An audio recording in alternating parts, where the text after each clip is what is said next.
Once upon a time, there lived a man who was very unhappy with his life. His life was always full of sorrows, and because of this, he was always sad. One day, one of his friends told him that a very wise Zen monk was staying in a nearby town for a few days. He suggested him to meet the monk for his problem. Initially, the man was reluctant to meet the monk. But then he thought that there was no harm in meeting the monk. So, he decided to meet the monk.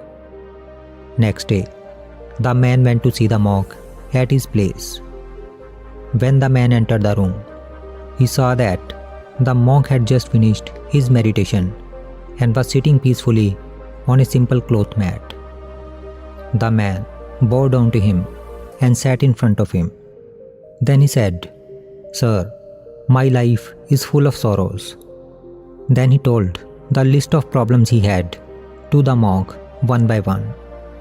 Then the man said, "Sir, I have so many problems in my life that, due to which I am always sad.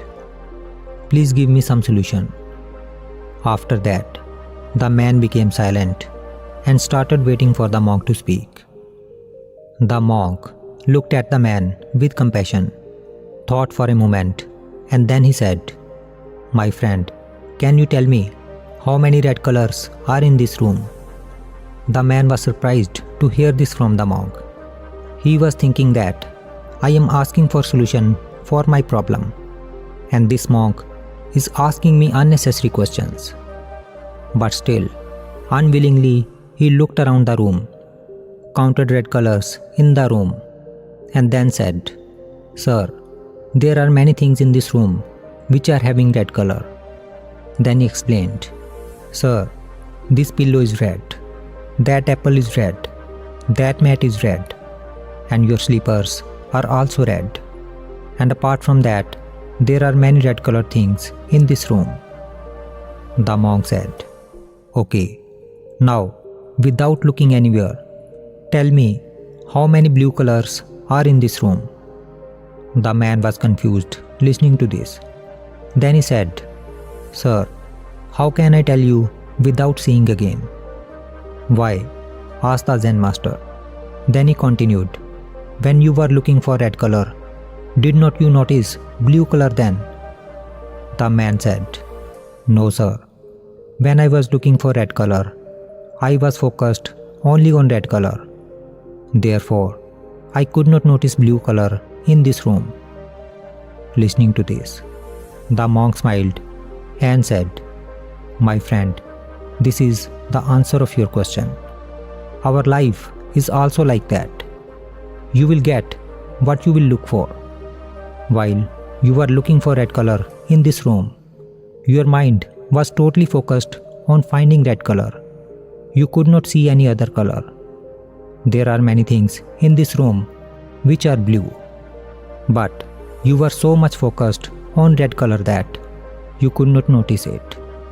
Similarly, our life is also a combination of both happiness and sorrow, but you have focused your attention so much on the sorrows in your life that you don't see happiness in your life.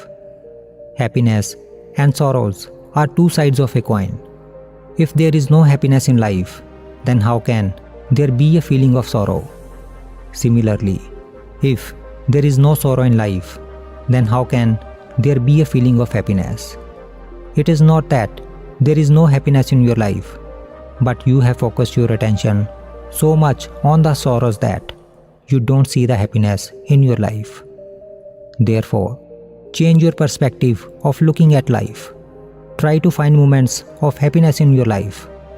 If you focus your attention on happiness instead of sorrows, then you will find that life is full of happiness.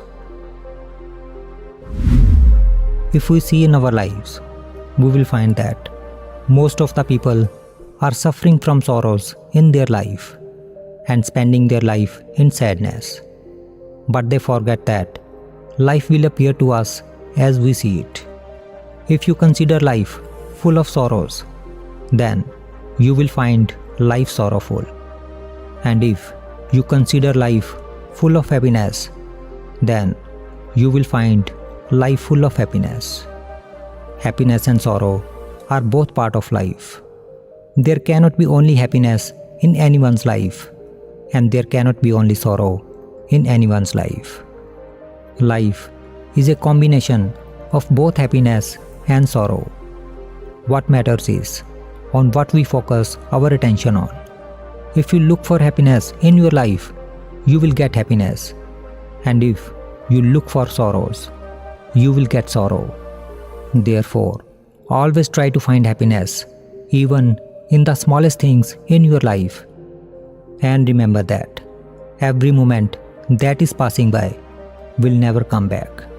So why not live this moment happily rather than being sad?